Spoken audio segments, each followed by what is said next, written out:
아멘. 은혜로운 찬양 감사드립니다. 우리 자유분들하고 인사하실 때 복된 주일입니다. 오직 주님밖에 없습니다. 이렇게 인사하겠습니다.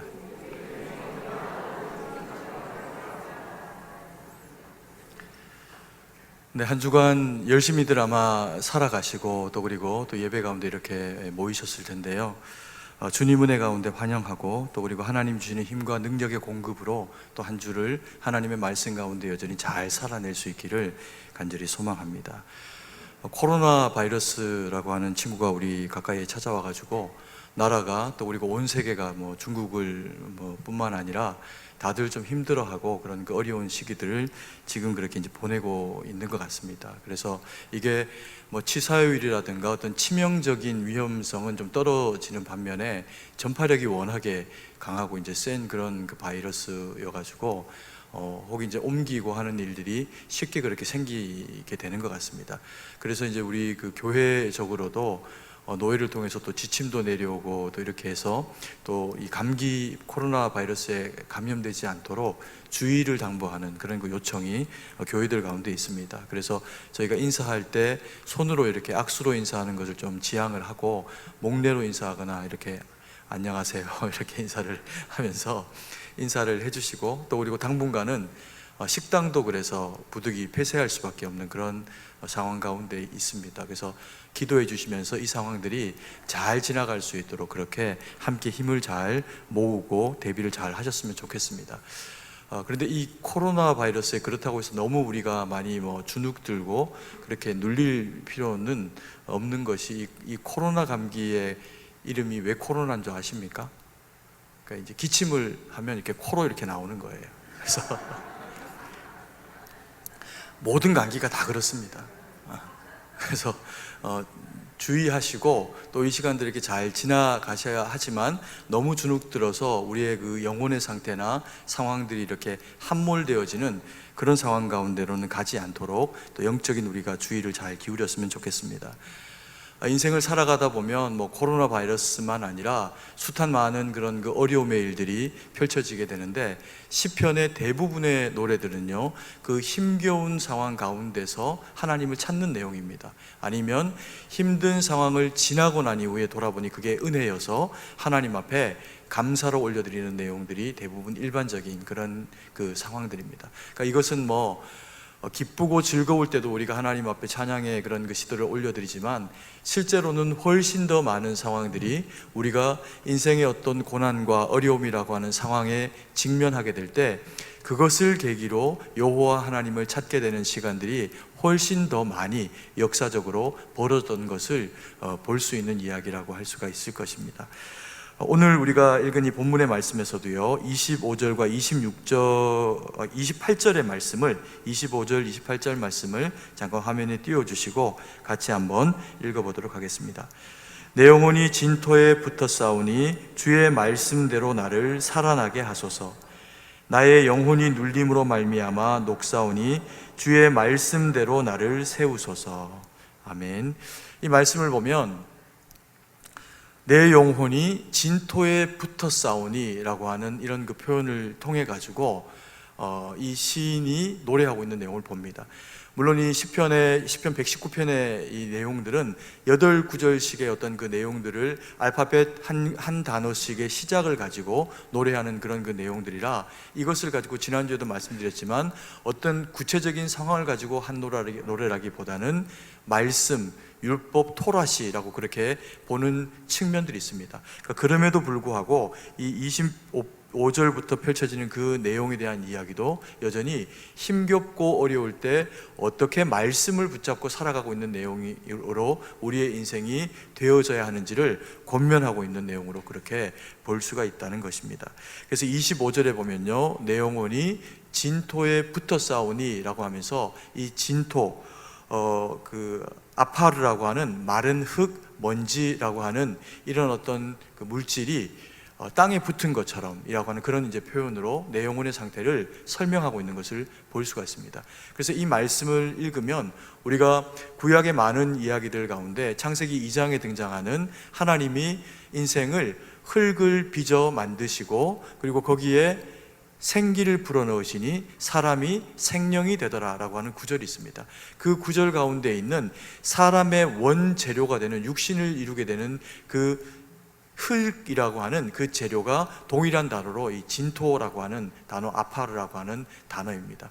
그래서 우리 인생들이 하나님 앞에 빚어지면서, 그리고 또 거기에 생기가 불어넣어지고, 그리고 나서 살아있는 생명이 되었을 때 하나님과 교제하는 대상이 됩니다.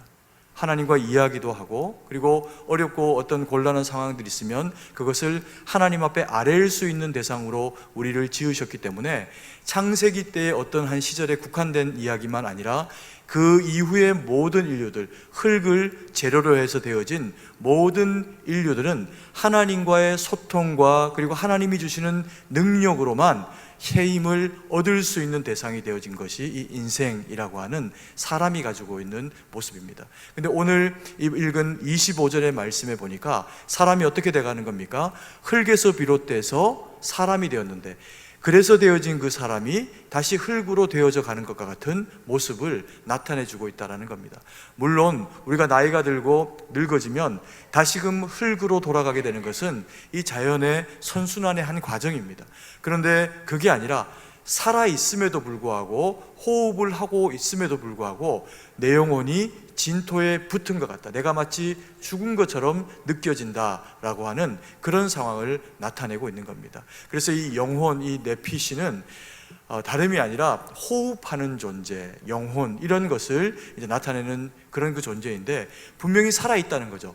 생명의 존재가 되었는데 상태가 어떻게 되어져 간다고요? 사망에 붙어 있다라고 그렇게 표현하는 겁니다. 그러니까 이게 얼마나 힘든 상태일 때를 이야기를 하는 것이겠습니까?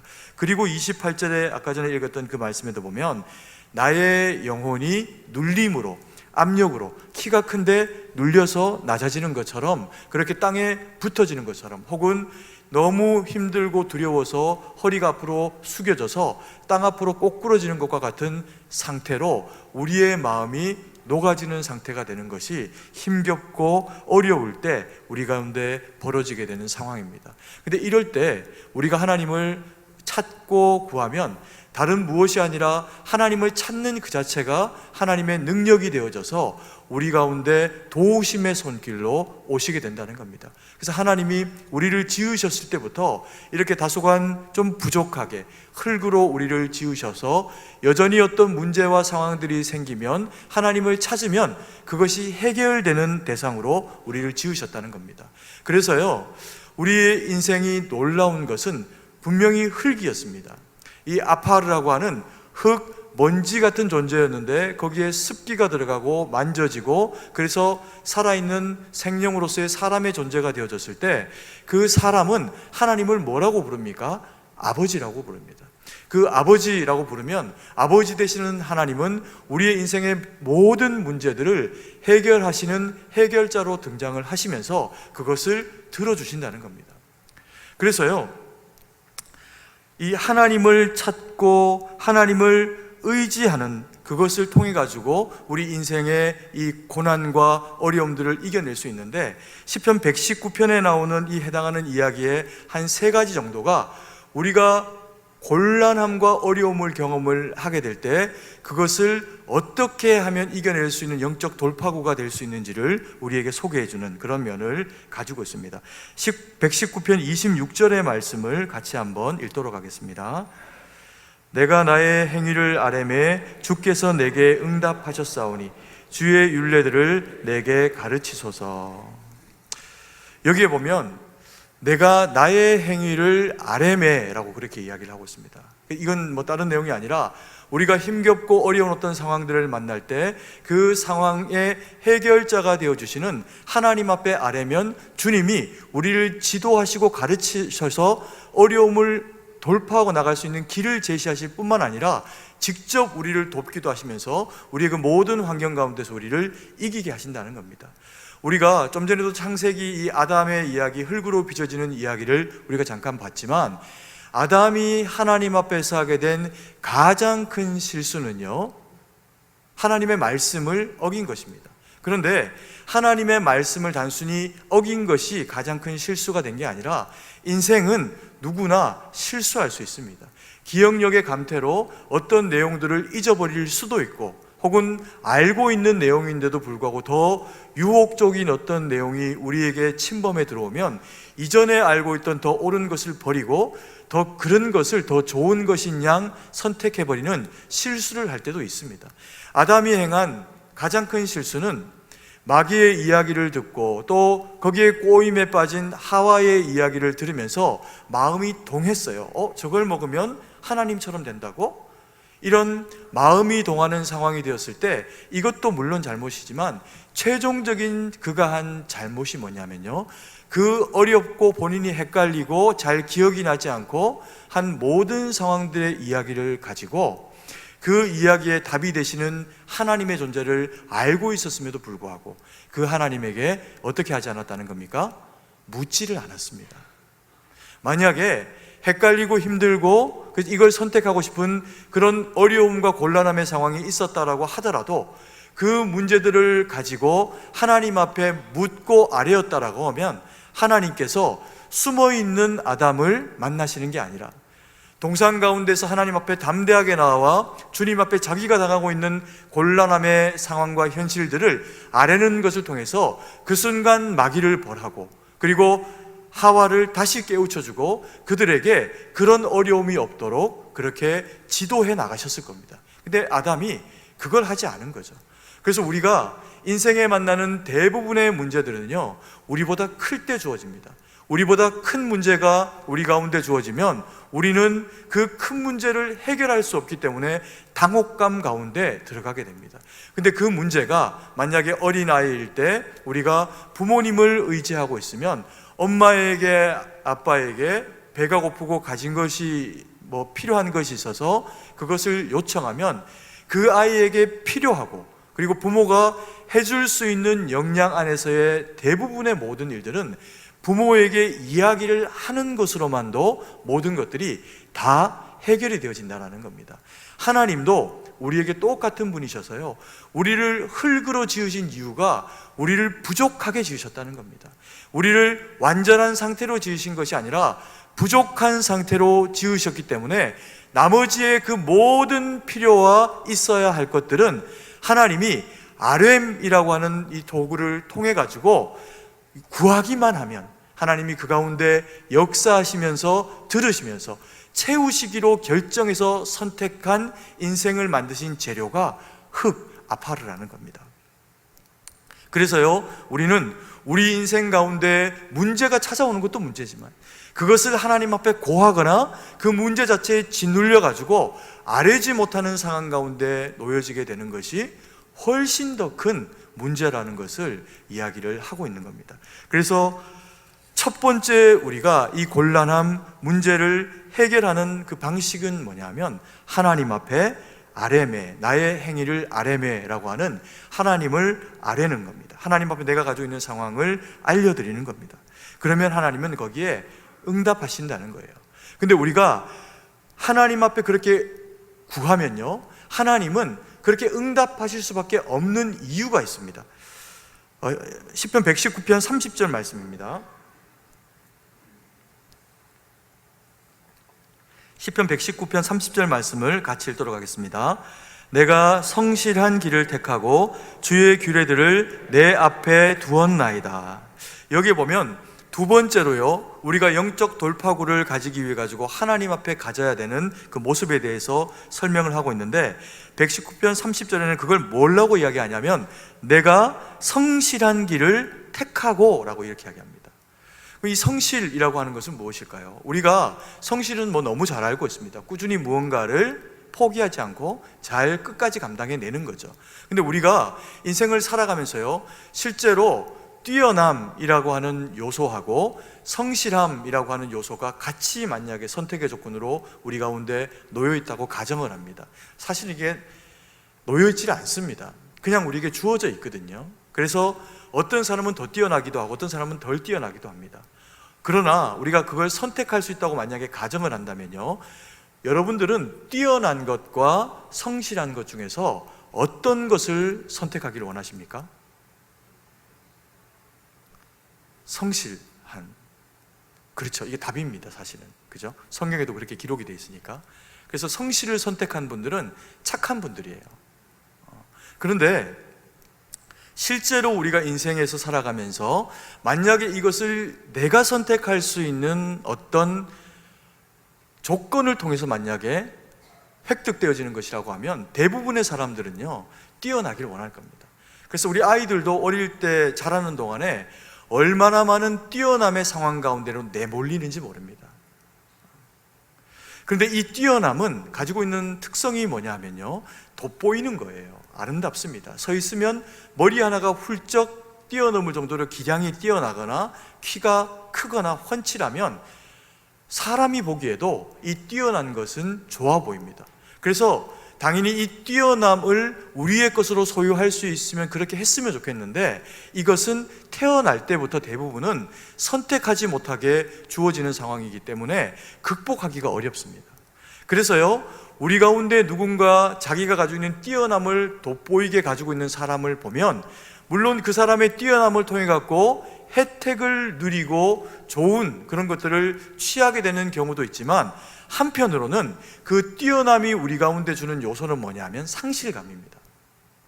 비교해서 내가 그처럼 뛰어나지 못할 때 우리의 마음 가운데 부럽다, 나는 저렇게 될 수 있을까? 라고 하는 자괴감, 낙심이 밀려올 수 있는 어떤 그 요소가 뛰어남이라고 하는 요소입니다.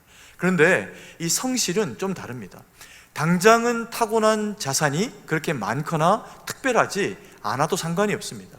그런데 이 성실은 그것이 얼마만큼의 것인지가 중요하지 않고, 오늘 내가 어떤 계기를 통해서 그 뛰어남의 어떤 요소를 배우거나 내가 담기로 결정을 하고 나면 내일이 되고 모레가 됐을 때도 그것을 포기하지 않고 지속적으로 감당을 해내는 능력입니다. 그래서 사실 이 성실해야 되는 어떤 그 영역들은요, 1년이 지난다고 해서 수고로이 어떻게 한다라고 해서 그만큼 많은 변화를 가지지 못하는 경우도 많이 있습니다.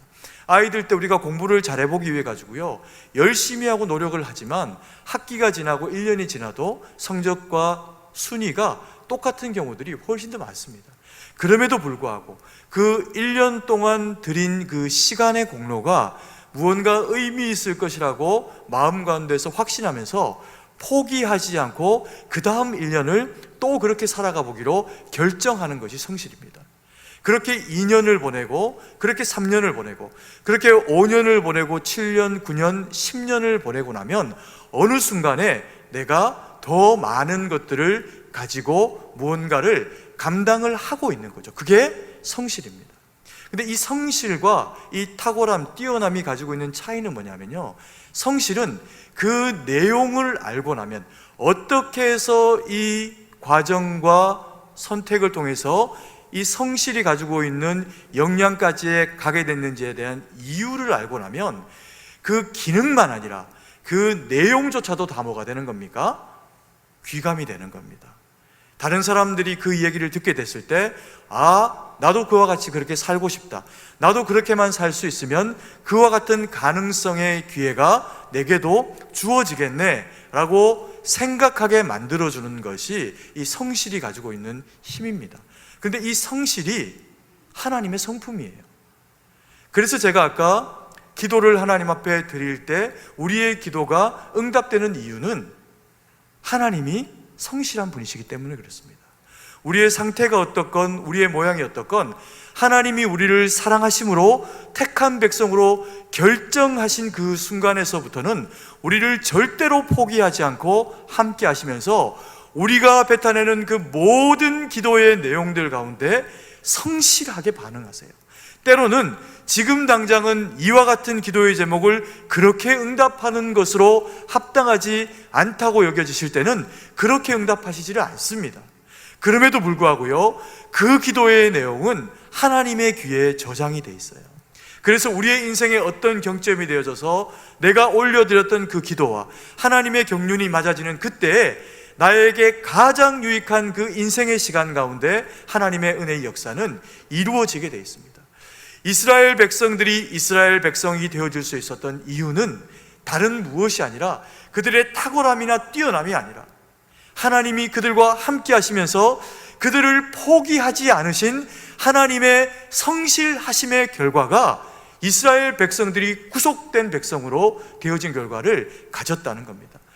자식이 없고, 그래서 물려줄 것이 없고 대를 이룰 수 없는 아브라함의 허리에서 후손이 나게 하시고 이삭과 야곱을 거쳐서 땅 한 평 없는 이스라엘 백성들에게 가나안에서 애굽으로의 이전을 허락하시면서 400년의 종살이 가운데 그들을 다시금 가나안 땅으로 이끌어 올리셔서 이스라엘 백성들이 이스라엘 백성으로 살아가게 하신 그 열심은 이스라엘 백성들의 탁월함이 아니라 선택하신 하나님의 성실하신 사랑의 그 수고로운 작업이 그들을 포기할 수 없어서 되어진 결과가 이스라엘 백성이라는 겁니다.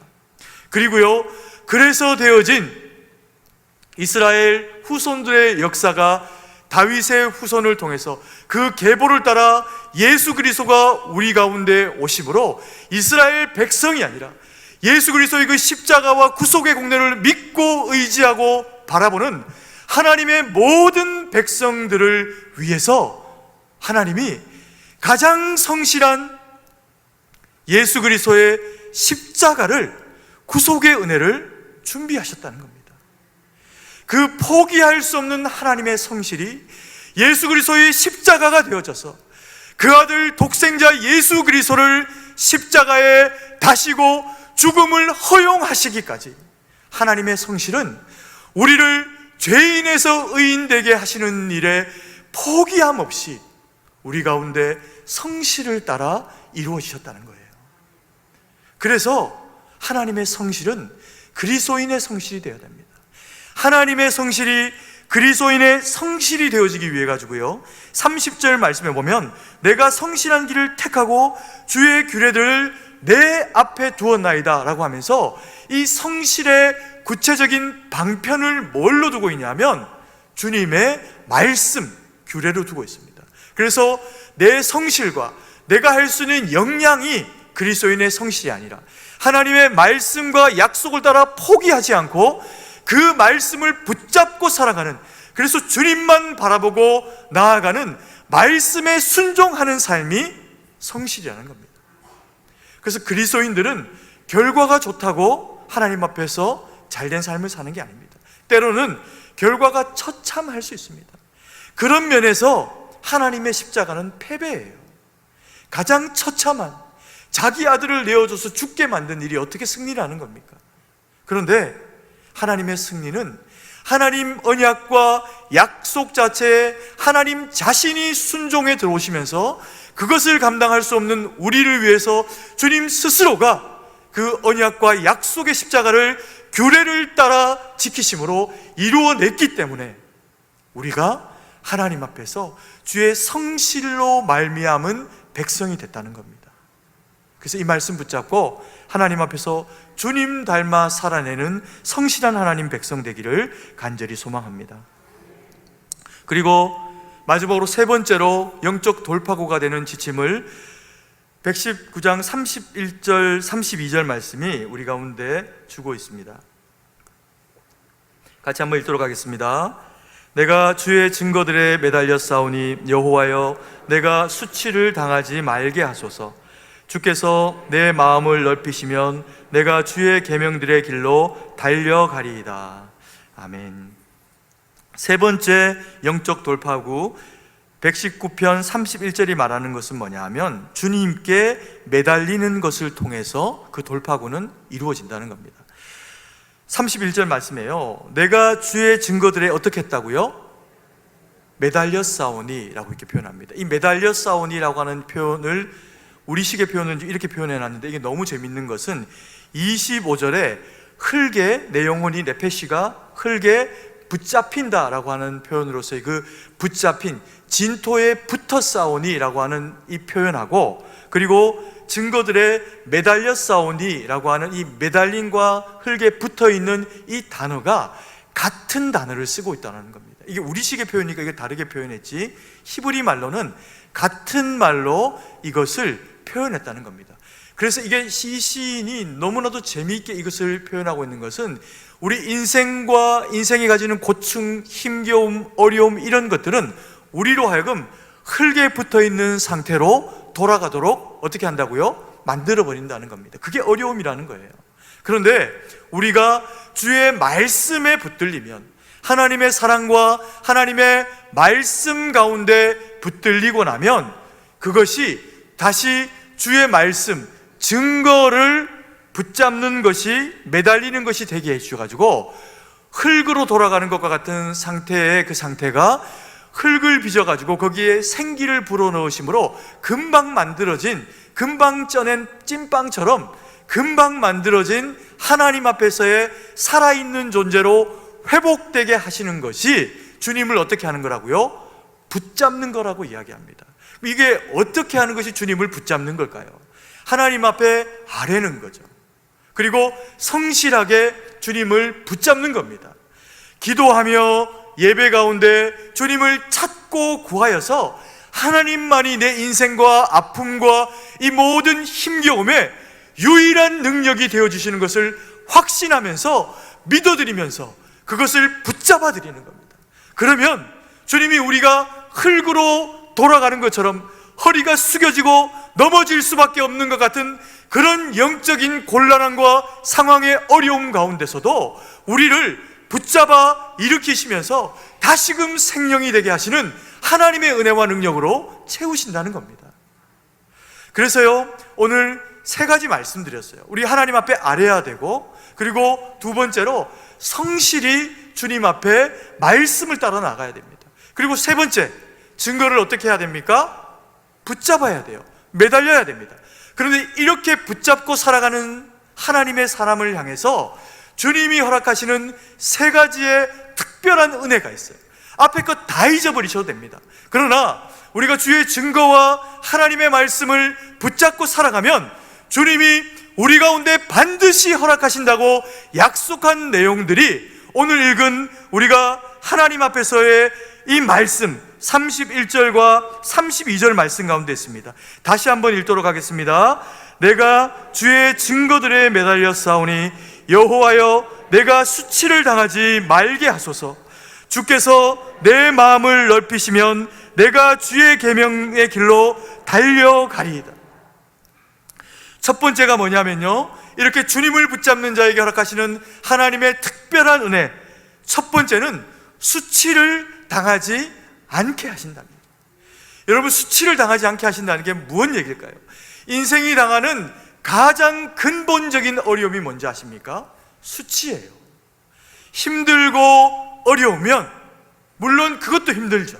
그러나 의도치 않은 상황 가운데서 열심히 인생을 살아갔는데 주어진 결과가 어려움이거나 아픔일 때, 그때도 사실은 어렵고 문 밖을 떨쳐나오기 쉽지가 않습니다. 그런데 하나님이 마음 주시고요, 마음 추스리고, 그리고 그렇지, 내가 가족을 위해서라도, 나 자신을 위해서라도 이렇게 하는 거 이렇게 있으면 안 되지 라고 생각을 하면 옷을 들쳐 입고, 그리고 가방 메고, 그리고는 문 밖을 열어 나와서 당장의 상황들이 금방 좋아져 있지 않지만 하나님의 성실을 의지하고 내가 가지고 있는 환경, 직장과 사업과 가정과 모든 형편이 어려워졌다고 하더라도 그날로 그 시로부터 다시 주님 앞에 힘을 내고 하나님의 뜻 가운데 서려고 몸부림치면 성실하신 하나님은 반드시 우리와 함께 하시면서 그 인생의 어려움들의 돌파구를 만들어 주시는 분입니다.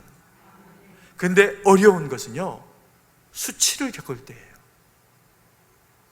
그 어려움과 힘겨움이 우리 내면에 수치라고 하는 마음의 자아상과 함께 만나지면서 이 어려움이 만나지고 나면 문 밖을 열고 밖을 나오기가 두려워집니다. 사람을 만나고 교회를 가는 것, 기도하는 것 다 어려워지는 상황 가운데 놓이게 됩니다. 그래서 이게 제일 어려운 일이에요. 우리가 가지는 이 수치의 근본적인 수치가 어떤 건지 아십니까? 우리가 이 땅을 살아가는 동안에 노후를 준비하며 살아가거든요. 더 이상 무언가 노동력을 통해 가지고 이 부하들을, 이 재화들을 만들어낼 수 없을 상태가 있을 것이라는 것을 다 인생은 압니다. 그래서요, 젊을 때 수고로 일하면서 그것을 준비하려고 합니다. 그런데 그렇게 수고롭게 준비한 그 많은 재화들과 그 가치들이 우리가 이 땅을 떠나는 순간에는 아무리 많이 준비하고 있어도 그것은 우리의 진정한 의미의 노후가 되지를 못합니다. 오히려 그것 때문에요, 내가 사랑하는 자식들은 원수가 됩니다. 우리가 인생에 궁극적으로 준비해야 하는 노후는 하나님의 나라예요. 그 하나님의 나라에 서게 됐을 때 하나님이 우리에게 그렇게 물으신답니다. 내가 너를 왜 나의 이 천국에 들어오게 해야 하니? 내가 왜 너를 위해서 내 이 천국 문을 열어줘야 하지? 라고 그렇게 하나님이 물으시면 다른 어떤 대답, 내가 열심히 살았습니다, 내가 공부를 열심히 했습니다, 선을 행했고 누군가에게 선을 많이 끼쳤습니다, 그건 지옥 가 있는 아무개도 했다, 설명이 되질 않는다는 겁니다. 그때 주님 앞에서 그 수치를 벗어날 수 있는 유일한 길은 저는 하나님을 믿는 하나님의 자녀입니다, 그 한 고백이라는 겁니다. 그래서 예수님을 믿고 주의 자녀가 되는 것이 우리에게서의 근본적인 수치, 삶의 상황 가운데 주어지는 여러 모양으로 다가올 수 있는 많은 수치들을 제하는 유일한 해결책이 된다라는 겁니다. 여러분 한번 따라해 볼까요? 나는 하나님을 믿는 하나님의 자녀입니다. 이렇게 쉬운 걸 하기 싫어서, 하지 못해서, 믿어지지 않아서 할 수 없어 가게 되는 곳이 지옥이라는 겁니다. 우리가 얼마나 복된 인생입니까? 다른 말로 하면요, 나는 예수님을 믿는 하나님의 백성입니다 라고 하는 고백이에요. 이것도 한번 따라해 볼까요? 나는 예수님을 믿는 하나님의 백성입니다. 이 쉬운 고백을 통해서 우리에게 하나님의 영원한 나라가 수치 없이 주어진다는 겁니다. 그리고 두 번째로 이 증거들, 하나님의 말씀을 붙잡고 살아가는 대상들에게 주어지는 특별한 은혜가 뭐냐면 32절 말씀에 등장하는 주께서 무엇을 넓히시면? 내 마음을 넓히시면 이라는 표현이 있습니다. 하나님을 붙잡고 주의 말씀대로 서면요, 마음이 어떻게 된다는 거예요? 넓어진다는 겁니다. 마음이 넓어지면 이루어지게 되는 특징 중에 하나가 뭐가 있습니까? 사랑하고 싶지 않은 대상, 사랑할 수 없는 대상이 품어질 수 있으려고 하면요, 내 속 가지고는 못 해냅니다. 한 번 참아주고 두 번 참아줬다가는 그 다음번에 더 세게 때리는 게 인생이 가지고 있는 모습이에요. 마음이 넓어지면, 그리스도 예수의 마음이 우리 가운데 주의 말씀을 따라가는 열심을 가지고 매달리는 우리에게 주어지면 누군가 품고 싶지 않은, 품어지지 않는 대상들이 우리 마음 가운데 품어지는 역사가 있다는 겁니다. 그러면 아무리 힘들어도요, 이겨낼 수 있습니다. 그리고 우리의 마음이 좁아질 때가 또 언제입니까? 잘 안 되는 거예요. 열심히 한다고 하는데, 마음을 다해서 살고 감당한다고 하는데 그 결과가 좋지를 못한 겁니다. 그러면 사람의 마음은 위축되면서 내가 이걸 해서 뭐하나, 할 수 있나? 라고 하는 마음이 찾아오게 되는 것이 우리 인생이 가지고 있는 연약함의 모습입니다. 그때 하나님이 우리의 마음을 넓히시면요, 내 힘과 역량과 꿈을 넘어서는 하나님의 꿈이 보여지기 시작합니다. 그걸 비전이라고 합니다. 하나님의 방법, 하나님의 때, 하나님이 원하시는 그것이 이루어지기를 소망하는 것이 우리의 마음 가운데, 주님을 붙잡음을 통해서 하나님이 마음을 넓히는 것 가운데서 이루어진다고 이야기합니다. 그리고 세 번째로 하나님을 붙잡는 자들에게 주시는 하나님의 특별한 은혜가 뭐냐면요, 32절 후반절에 보면 내가 주의 계명들의 길로 어떻게 한다고요? 달려가리이다, 이렇게 이야기합니다. 달려간다. 이게 무슨 말일까요? 방향을 정하고 그리로 나아가게 될 때 어떻게 하게 됩니까? 달려가게 됩니다. 막 달려가는데 어디를 향해서 가는지 모르고 달려가는 건 정신이 나간 거예요. 그렇죠? 막 달려가는데 어디를 가는지 모르고 달려간 건 정신이 나간 겁니다. 반드시 달려갈 때는 목적을 정하고 달려갑니다. 그런데 왜 달려갈까요? 하나님이 명하신 사명이 있는 겁니다. 하나님이 명하셔서 사명을 주시고, 그래서 바라보는 대상과 상황이 있으니까 주님의 명령하심 때문에, 나의 의지와 힘은 약하지만 공급자 되시는 주님의 그 은혜와 능력이 우리 가운데 있기 때문에 멈춰 서고 싶지만 멈추지 아니고 주님의 명령으로 달려가게 된다는 겁니다. 그리고 또 하나 달려가게 될 때가 언제일까요? 사랑할 때입니다. 다른 것 보지 않고, 내가 어떻게 될 것 두려워하지 않고, 나라를 위해서 사랑할 때, 연인을 위해서 사랑할 때 목숨을 걸고 달려가게 되어 있습니다. 하나님의 말씀을 붙잡는 자, 그에게 하나님이 최종적으로 다시금 허락하시는 은혜와 은사의 핵심은 뭐냐면요, 하나님을 사랑하는 마음을 주세요. 여러분, 우리가 2020년을 마음을 다하고 뜻을 다하고 힘을 다하고 뜻을 다하고 힘을 다해서 누구를 사랑합니까? 하나님을 사랑하기로 결정했습니다. 이것이 이루어지는 것이 삶에서의 믿음으로 말미암는 승리입니다. 여러분, 이 말씀을 대하시는 우리 사랑하시는 성도님들과 저의 그 삶의 모습 가운데서 어떤 상황과 형편이 찾아와도 우리가 잊지 말아야 할 것은 아뢰어야 한다는 것. 그러면 성실하게 주님은 역사하실 것이라는 것을 믿고 의지하면서 주의 규례를 따라 성실하게 살아가기로 결정하는 겁니다. 그리고 그 주님 붙잡으시면 주님은 우리 인생 가운데 개입하시면서 우리의 삶의 모든 지경 가운데 수치를 제하시고, 장차 하나님 앞에 서게 되었을 때도 내가 너를 안다 말씀하시면서 우리의 수치가 비켜가게 하시고, 우리의 마음을 넓히시고, 또 비전과 목적을 향해 달려가게 하시면서 하나님 영광 받으시는 인생 되도록 우리를 그렇게 지켜가시고 함께 하실 겁니다. 그 주님 붙잡고 주님 앞에 승리하여 영광 돌리는 저와 우리 사랑하시는 성도님들 되기를 간절히 소망합니다. 기도드리겠습니다.